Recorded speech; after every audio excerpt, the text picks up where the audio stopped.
O telefone tocou enquanto eu regava os vasos de lavanda na janela.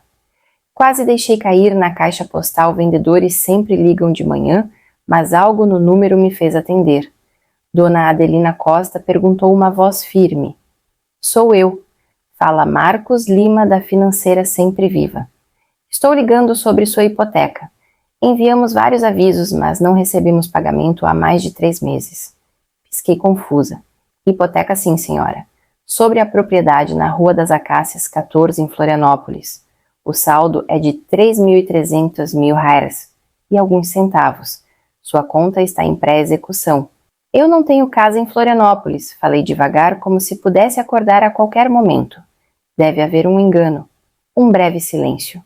Papéis farfalharam. Senhora, a hipoteca está no seu nome com seu CPF e renda verificada. A propriedade foi fechada em janeiro. Quer que eu reenvie os documentos? Sim, respondi a voz mais cortante agora. Mande imediatamente. Ele enviou por e-mail enquanto ainda estávamos na linha. Abri o PDF assim que chegou. 30 páginas de contratos, aprovações, pedidos de empréstimo, tudo com meu nome. E quase no final, na página de acordo final de fechamento, vi minha assinatura. Ou algo quase meu. A letra A curvada como eu faço, mas o resto estava diferente. Perfeito demais. Cuidadoso demais. Minha mão começou a tremer. Não é minha, sussurrei. Sugiro que visite seu banco e talvez as autoridades, disse a voz mais calma agora. Se essa dívida não é sua, é fraude de alguém. Desliguei e fiquei parada. Meu chá esfriou. As lavandas ainda pingavam. Pensei na minha casinha branca quitada há 12 anos. Na vida tranquila que construí desde que Nivaldo partiu. Nas economias guardadas com cuidado no orçamento planejado, na ideia de nunca precisar de uma segunda hipoteca. Mas alguém fez isso, usando meu nome, meu CPF, minha história. Não apenas pegaram meu nome, roubaram meu futuro e carimbaram uma mentira. Chovia leve quando cheguei à Rua das Acácias. As casas ali eram novas linhas retas, entradas longas, uma riqueza que sussurra, não grita. Parei na frente do número 14. Antes mesmo de desligar o carro, eu soube. A fachada cinza escura, a porta de vidro, a varanda com um balanço de almofadas azuis. Eu já tinha visto nas fotos que Otávio me mandou há 3 meses. Olha o que Zuleika encontrou, mãe. Nosso lugar dos sonhos. Boas escolas perto do trabalho. Você precisa ver a cozinha. Sorri por educação, respondi com um emoji de positivo. Não perguntei como pagaram. Devia ter perguntado. Fiquei no carro observando a casa. Uma cortina se mexeu no andar de cima. A voz de uma criança ecoou na chuva. Não saí. Não bati. Dei ré lentamente e dirigi 5 quadras até a Sempre Viva Poupança e Empréstimos.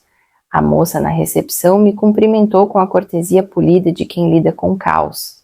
Quando dei meu nome e o endereço do empréstimo, ela mudou de postura. A senhora é... Dona Adelina Costa perguntou cautelosa. Sou. Um momento, por favor. Ela voltou com um homem de colete cinza e gravata bordô. Ele se apresentou como Breno Silva, chefe de serviços hipotecários.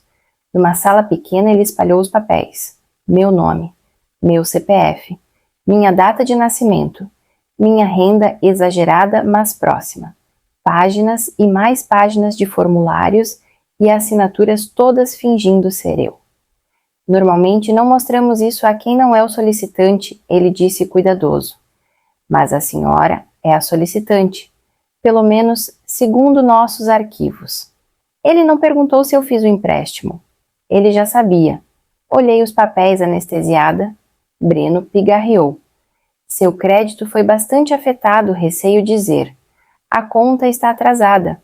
Há notificações pendentes e possíveis processos de execução. Assenti, mas nada ficou. Era um som baixo, denso, como estar submersa. Saí do banco com uma pasta de cópias e uma dor de cabeça crescendo atrás dos olhos. O pior, eu ainda não tinha visto a verdade. Não toda, nem de longe. Eu achava que Zuleika era só assim radiante. Elogios demais, perfume demais, sempre pronta para carregar minhas compras ou encher meu chá. Você é tão organizada, Adelina? Ela ria mexendo no meu escritório. Sério, queria ter sua cabeça. Uma vez pediu meu contra-cheque. Só para um desconto de idoso, disse descontraída.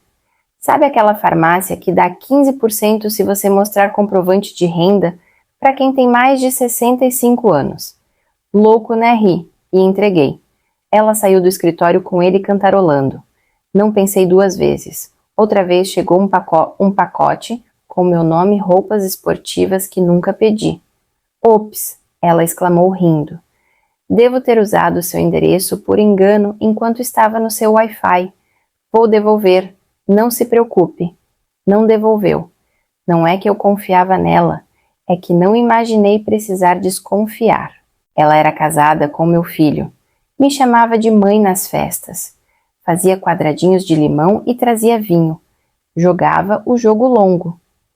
Naquela noite, após o banco, preparei um chá e acessei meu relatório de crédito. A tela carregou devagar páginas de atividades estranhas. Um leasing de carro de luxo, um SUV Galmara X2, 2 cartões de crédito cada um com limite de R$50 mil, ambos estourados. Um empréstimo pessoal de R$150 mil aberto há 4 meses, todos no meu nome, mas os e-mails eram diferentes, não o meu. Variações sutis. Adelina.costa93, Adelina Cezesta, coisas que um estranho não adivinharia, mas um parente poderia. Minha mão apertou a caneca, não de medo, de vergonha. Eu deixei isso acontecer. Deixei o charme dela me embalar, dei acesso demais, fácil demais. Passei a vida protegendo cada centavo. E alguém gastou minha confiança como se fosse troco numa tigela na entrada. Olhei a tela até o cursor me tirar do transe. Não era mais sobre dinheiro. Era sobre identidade a minha, e o que ela valia para a mulher que sorria demais. Pedi que Otávio viesse na noite seguinte. Disse que precisava organizar uns papéis. Ele chegou com aquele sorriso familiar, ombros soltos, como se nada tivesse mudado. Preparei chá de camomila, como sempre 2 saquinhos bem forte. Não tremi ao passar a xícara. A pasta de papel pardo estava ao meu lado na mesa. Quando a abri e comecei a deslizar os documentos, a mudança foi instantânea. O sorriso dele caiu. As mãos pararam no ar. Ele olhou a cópia da hipoteca, a assinatura falsificada, os valores dos empréstimos. Mãe, não falei. Ele folheou os papéis mais devagar, agora. Quando chegou aos cartões e ao leasing do carro, seu rosto estava cinza. Eu não sabia que era tanto, sussurrou. Zuleika cuidou dos pedidos. Ela disse que era temporário, que pagaríamos assim que as comissões chegassem. Tomei um gole de chá. Por favor. Ele caiu de joelhos ao meu lado. Não vá à polícia. Por favor. Íamos consertar. Só precisávamos de mais tempo. Minha mão pairou sobre a pasta, depois a fechou devagar. Você deixou ela usar meu nome. Ela disse que refinanciaríamos no nosso nome. Ele falou, olhos brilhando. Disse que você nem notaria que era só uma ponte. Alguns meses. Que você ficaria orgulhosa quando desse certo. Você ia me contar antes da execução. O silêncio dele se esticou como um fio muito puxado. Não. O ar entre nós engrossou cheio dos anos em que o amei, criei e carreguei por noites de febre e primeiros corações partidos. E agora ele estava aos meus pés pedindo silêncio. Não perdão. Você colocou em risco tudo que construí, falei a voz, pouco acima de um sussurro. Tudo que seu pai deixou. Tudo que protegi. Ele baixou a cabeça no meu colo. Desculpa, mãe. Não o toquei. Não chorei. Porque a verdade finalmente chegou feia crua, agachada entre nós, como algo que ambos alimentamos. O cheiro de cordeiro assado me encontrou antes da porta abrir. Fiquei ali um instante a mais, respirando o aroma de alho e alecrim, o cheiro de antes. Zuleika abriu a porta com aquele sorriso de sol. Adelina? Você está linda. Entra, entra, tá quentinho aqui. Quentinho, sim, e sufocante. Otávio me cumprimentou com um abraço breve. A palma dele estava úmida e quando serviu o vinho, a garrafa tremeu contra a borda do meu copo. A mesa estava impecável como sempre, guardanapos de estação velas, tremeluzindo talheres demais para um jantar de semana. Zuleika caprichou. Quase admirei a dedicação. A conversa flutuou como se nada tivesse mudado. Falaram de escolas próximas da promoção de Otávio do clube do livro de Zuleika. Cada palavra pairava no ar como uma mentira maquiada. Eu os observava comer. Otávio perguntou sobre meu jardim. Zuleika elogiou meus brincos. A voz dela não falhou, as mãos não tremeram. Mas eu via as rachaduras em Otávio. Ele não me encarava. Ria rápido demais. E quando o monitor do bebê soltou um chorinho de cima, ele quase pulou da cadeira. Zuleika se levantou para trazer à sobremesa uma torta de chocolate com avelã. Especial para a mãe, disse radiante. Sua favorita, né? Assente com educação. Meu garfo ficou na mesa intocado. Na minha bolsa, ao lado dos joelhos, estava a pasta. Dentro, o boletim de ocorrência, as provas digitais, a análise da assinatura com as anotações de Marcos. Tinha peso. Não só em papel, mas no que significava. No que podia desfazer. Olhei a torta, lindamente arrumada, cuidadosamente servida. Não comi um pedaço. Otávio encheu meu copo de vinho, embora eu não tivesse tocado no primeiro. A mão dele tremeu de novo. Tudo o que eu pensava era como eles fingiam com cuidado. Como se pudessem apagar o roubo com merengue e conversa fiada. Sorri uma vez pequeno, cansado. Eles não notaram. Mas a tempestade já tinha começado, silenciosa dentro de mim. E tempestades eu sabia, só podiam ser contidas por um tempo. Quando o jantar terminou e os pratos foram recolhidos, levantei. Otávio, Zuleika. Fiquem um momento. Os rostos deles mudaram só um pouco, o suficiente. Fui até o aparador e peguei minha bolsa. Coloquei-a na mesa com cuidado. Abri o zíper devagar. A pasta fez um leve tapa ao tocar a mesa entre o saleiro e o pimenteiro. O sorriso de Zuleika sumiu. Otávio fechou os olhos. Deslizei a pasta para frente. Não disse nada. Por um tempo eles também não. Então Otávio sussurrou. Mãe, não faça isso. Olhei para ele, realmente olhei. Os olhos dele já estavam vermelhos, a voz tremendo. Você vai destruir nossas vidas. Ele acrescentou mais baixo. Peguei meu chá. Segurei firme. Minha voz não. Vocês destruíram a minha primeiro. Zuleika levou as mãos à boca. Começou a chorar, não o choro sem fôlego, mas soluços cuidadosos, ensaiados de quem já praticou essa cena. Eu estava com medo, ela disse. Não era para ir tão longe. É só papel, só números. Íamos refinanciar tudo quando o bônus do Otávio chegasse. Minha risada saiu mais afiada do que eu queria. Coloquei a xícara na mesa com mais força do que devia. Só papel. Falei? Você falsificou meu nome, roubou meu CPF e comprou uma casa que nunca pisei. Abriu linhas de crédito com e-mails que imitam o meu. Arrendou um carro, fez viagens, assinou vinhos. Construiu uma vida que nunca concordei em pagar. Zuleika chorava mais agora. Otávio olhava o teto como se as respostas morassem lá. Por favor, ele disse de novo. Não vá à polícia. Vamos consertar. Vamos pagar. Vamos acertar. Olhei meu único filho, imaginando onde estava o menino que criei. Se ele foi real algum dia. Não se conserta isso com promessas, falei. Não mais. Levantei. Peguei a pasta. Guardei-a na bolsa. Zuleika soluçava nas mãos. Otávio não disse nada. A cozinha cheirava a sobra-sabão de limão e desespero quieto. E eu saí porque se ficasse poderia esquecer quem foi a vítima. A delegacia cheirava a café velho e linóleo, coisas neutras sem graça. Nada como traição. Mas era isso que eu carregava na bolsa.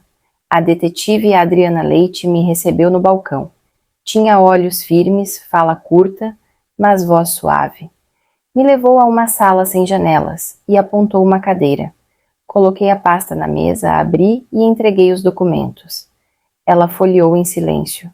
A testa franziu com as assinaturas falsificadas, com as aprovações de empréstimo, com os extratos de cartão. Então ergueu os olhos. A senhora sabe o que isso significa, né? Disse gentil. Se as provas se sustentarem, e pelo que vejo, provavelmente vão, isso pode ir a tribunal, talvez prisão. Não pisquei. Peguei a caneta. Ela já me condenou quando roubou meu nome. Assinei. Ela assentiu uma vez. Vamos começar o processo. Entraremos em contato se precisar de algo. Ao sair, o ar frio me acertou como uma parede. Não percebi o quanto prendi a respiração até soltá-la de uma vez. Clara estava no café da esquina, um chá de erva cidreira já pronto para mim. Você fez o que precisava, ela disse, quando me sentei ainda entorpecida. Olhei meu chá, o vapor subindo, como perguntas que eu não queria responder. Mas porque parece que eu é que estou traindo, perguntei. Porque parece que quebrei algo que não conserta? Clara estendeu a mão e tocou a minha. Porque você é decente, ela disse. Porque ainda quer acreditar que eles vão consertar. Mas Adelina, eles não iam. Você foi só a pessoa mais fácil de roubar. Não chorei, não discuti. Tomei o chá. Amargo, um pouco forte demais, mas era meu. Naquela noite, sentada na beira da cama, ainda de sapatos, olhei para o arquivo. E pela primeira vez, tranquei-o. A carta chegou numa quinta deslizada sob a porta, como qualquer envelope. Branca, lisa, inofensiva. Mas dentro não era. Notificação de início de execução dizia em letras pretas pesadas. O banco estava avançando. Meu nome, minha suposta propriedade. Contas que nunca abri agora congeladas, segurando o pouco de segurança que eu tinha. Senti o sangue fugir dos dedos, enquanto lia de novo mais devagar, procurando uma linha que dissesse que era um erro. Não havia. Meu celular vibrou na bancada. Otávio. Mãe, tá acontecendo. Por favor, não deixe eles levarem nossa casa. Olhei a tela até as palavras embaçarem. Então bloqueei o número com um toque. 1 hora depois, encontrei a detetive Adriana de novo. Ela não perdeu tempo. Rastrearmos o pedido da hipoteca a um laptop registrado no nome de Zuleika. Mesmo IP, mesmos horários dos pedidos de cartão. Assenti. Ela continuou voz baixa, mas segura. Também achamos um histórico de buscas. Como declarar falência no nome de outra pessoa. Usar o crédito da mãe da cadeia. Um longo silêncio passou entre nós. Ela não estava desesperada. Falei por fim. Estava calculando. Naquela noite sentei sozinha na sala, o chá esfriando no braço da poltrona. Abri o envelope de novo, relendo os detalhes da execução até se gravarem na memória. As datas, a dívida, a mentira. Então levantei, fui ao corredor e tirei uma foto da parede Otávio e eu sorrindo num campo de abóboras no ano após a morte do pai dele. Deslizei a do quadro e joguei na lareira. Vi as bordas queimarem. Uma a uma tirei as outras. Não por raiva, por necessidade. Quando o último quadro estava vazio, consegui respirar de novo. Por pouco. Mas foi o primeiro suspiro que não parecia roubado em semanas. A restituição era lenta, como melado no inverno, espessa, demorada, teimosa. O banco liberou acesso parcial após semanas de ligações e papéis. Algumas contas foram fechadas, outras congeladas. Algumas ainda pairavam como fantasmas no meu relatório de crédito. Disseram que podia levar anos para consertar tudo, então parei de esperar. Peguei uma parte da minha aposentadoria, dinheiro guardado para um dia, e usei como entrada para uma casa modesta à beira de um lago, a uns 90 minutos ao norte. Pequena, silenciosa, aninhada entre árvores que não faziam perguntas. E mais importante, no meu verdadeiro nome. No dia da mudança cheguei sozinha. A casa cheirava a cedro e tinta fresca. Caminhei pelos cômodos descalça, meus passos ecoando de volta para mim. A primeira coisa que instalei foi uma caixa de correio com tranca. A segunda, um arquivo à prova de fogo. Coloquei cada documento lá dentro com as mãos, etiquetei cada pasta com precisão calma. Clara veio no fim de semana seguinte. Pintamos a sala de um verde sálvia suave e rimos com comida de entrega. Ela não perguntou de Otávio. Não mencionei. Nas noites sentava na varanda dos fundos com uma manta e meu chá vendo o lago mudar de cor com o céu. Às vezes, mergulhões cantavam ao longe. Às vezes, o silêncio era sua própria música. Numa noite, abri um diário novo, páginas limpas, lombadas sem dobras. Na primeira página escrevi: eles pegaram meu nome, mas nunca possuíram quem eu sou. Fechei o caderno com cuidado, como se cobrisse uma criança para dormir. Coloquei-o na prateleira ao lado da lata de chá e das poucas fotos que escolhi guardar. Não porque esqueci as outras, mas porque não vivia mais à sombra delas. Ao apagar a luz da varanda e entrar, não chequei as trancas 2 vezes. Sabia que estava segura, porque pela primeira vez em anos assinei por essa vida eu mesma. O envelope era lilás com estrelinhas brilhantes nos cantos. Reconheci a letra na hora, traços tortos, decididos. Dentro, um papel rosa dobrado dizia: querida vovó, sinto sua falta. Mamãe tá triste. Papai tá sempre quieto. Você vem me ver. Fiz um cartão para você. Beijo, Lívia. Li 3 vezes antes de chorar. Não a dor aguda da traição, mas a saudade que só criança arranca, a saudade da inocência pega no fogo cruzado. Não liguei pro Otávio. Em vez disso, falei com uma advogada e organizei visitas estruturadas só para as crianças. Sem chegadas, sem aviso, sem refeições juntas. Limites, do tipo que me mantinham sã. Naquele sábado, encontrei Lívia e o irmão menor na sala de leitura da biblioteca local. Levei um quebra-cabeça e uma caixa de biscoitos de limão. Eles trouxeram mãos pegajosas e histórias da escola. Papai tá muito quieto, Lívia disse, mexendo na ponta do quebra-cabeça. Mas eu disse para ele que você ainda ama a gente. Ama, né? Sorri, apesar da queimação na garganta. Claro que sim, sempre. Otávio chegou para buscá-los. Assentiu, mas não falou. Retribuí o gesto. Era o ritmo agora. Silêncio mútuo, neutralidade cuidadosa. Compartilhávamos sangue, mas não paz. Zuleika nunca veio. Semanas passaram, depois meses. Comecei a ser voluntária num programa de alfabetização de idosos. Às quartas, sentava ao lado de Dona Lúcia, uma viúva de cabelos prateados e mente afiada embotada por traição. O sobrinho dela roubou a aposentadoria. A história, embora diferente na forma, tinha a mesma mágoa por baixo. Numa tarde, após uma aula sobre aplicativos de orçamento, tomamos chá no pátio do centro. Fico pensando se eu fui cega, ela sussurrou. Ele era só meu menino. Toquei a mão dela com suavidade. Confiança não é infinita, falei, nem para a família. Ela assentiu e no silêncio dela ouvi compreensão. Naquela noite voltei para minha varanda.